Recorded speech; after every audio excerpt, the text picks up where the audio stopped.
Okay, let's dive right into this. You've probably seen the sensational headlines, but in this explainer, we're going to rigorously break them down. Today, we're looking at a truly explosive idea that's been bouncing around the political sphere, making Venezuela the 51st U.S. state. I know, it sounds absolutely wild. It kind of sounds like science fiction, right? But our job here isn't just to react to the noise.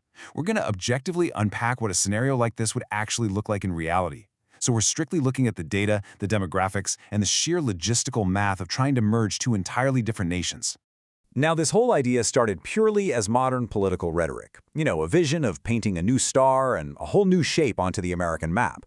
But instead of getting bogged down in the politics, we're treating this fever dream as a rigorous, data-driven thought experiment. If we take these words completely literally, what are the actual mechanics of turning a sovereign South American country into an American state?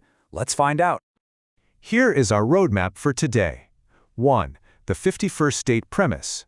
2. A massive demographic shift. 3. Reshaping U.S. elections.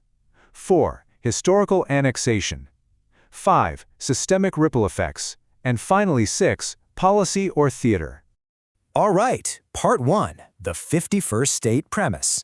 Let's look at where this all began.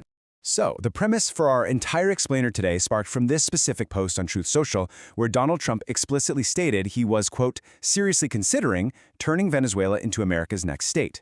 And look, regardless of where you fall on the political spectrum, when a major political figure throws out an idea of this magnitude, we have to ask, what are the actual mechanics of a statement like that? Because taking that premise literally introduces something that could completely transform America overnight. You're instantly turning millions of Venezuelan citizens into American citizens. And as our source material points out here, this wouldn't just be some simple administrative update. No way. It could literally be the spark for unprecedented political chaos and systemic shock across the U.S. Moving on to Part 2, a massive demographic shift. We're talking about change on a very human scale. The crucial starting point here is roughly 32 million. That's the current estimated population of Venezuela. If this hypothetical annexation actually happened, roughly 32 million Venezuelans could potentially become Americans overnight. This isn't like acquiring some small, unpopulated island territory. This is a staggering, massive demographic escalation happening in the absolute blink of an eye. To truly put that 32 million into perspective, let's look at the current makeup of the United States.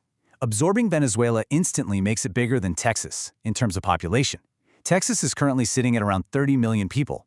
So overnight, Venezuela totally bypasses the Lone Star State, establishing itself as the second most populous U.S. state, sitting right behind California.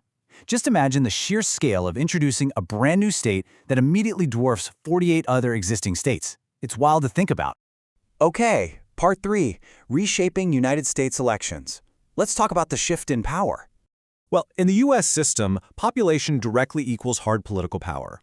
Based on existing congressional formulas, which, allocate representation based on census data, absorbing 32 million people would theoretically give Venezuela roughly 42 seats in the House of Representatives.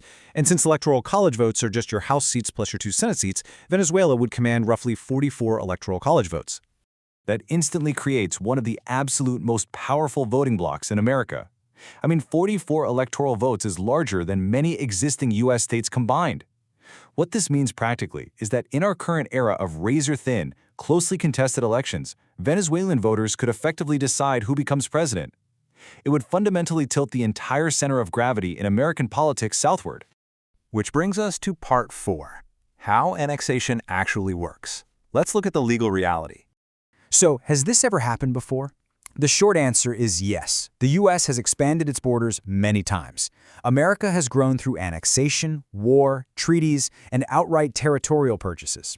We got Florida from Spain in 1819, we gained massive western territories from Mexico in 1848, and famously, we bought Alaska from Russia in 1867. The mechanism of acquiring land is definitely a well-documented part of American history.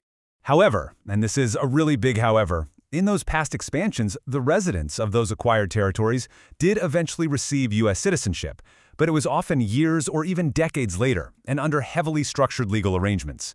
Instantly absorbing an entire, fully formed modern nation of 32 million people and immediately granting them the full weight of U.S. statehood, that is completely 100% historically unprecedented.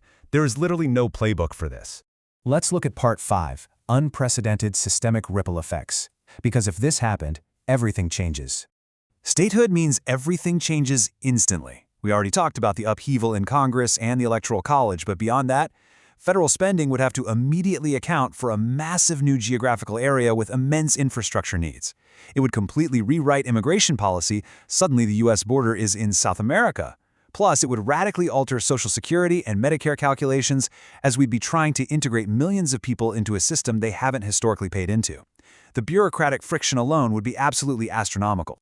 This wouldn't just be a shock for a single election cycle either.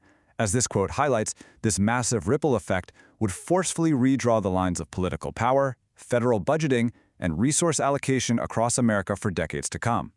Every single existing state would suddenly find itself competing for resources and influence against a brand new 32 million person heavy hitter. And finally, part 6, policy or political theater. Let's bring this fascinating hypothetical back down to earth. We have to step back and evaluate the actual likelihood of this happening. Is making Venezuela the 51st state a genuine, actionable policy objective currently being drafted by lawmakers? Or is it something else entirely? Well, when you look at the source material and listen to political analysts, the consensus among experts is incredibly clear. Actually annexing Venezuela is extremely unlikely. In all likelihood, these remarks are purely political theater. It's a recognized rhetorical tactic, right? You throw out an incredibly sensational, boundary-pushing idea just to dominate the news cycle, spark debate, and project a certain image of aggressive, unconventional leadership. It's a strategy we've seen utilized time and time again. Which brings us to the end of our explainer today, and I want to leave you with this provocative thought. We just spent all this time rigorously analyzing the data behind an idea that is almost certainly just political theater. So what does it say about the state of modern political discourse when an unprecedented, system-shocking hypothetical can so easily command our serious attention and completely dominate the conversation? It really goes to show just how powerful words can be in shaping our focus. Thanks so much for joining me on this deep dive. Keep asking questions and keep looking at the data behind the headlines.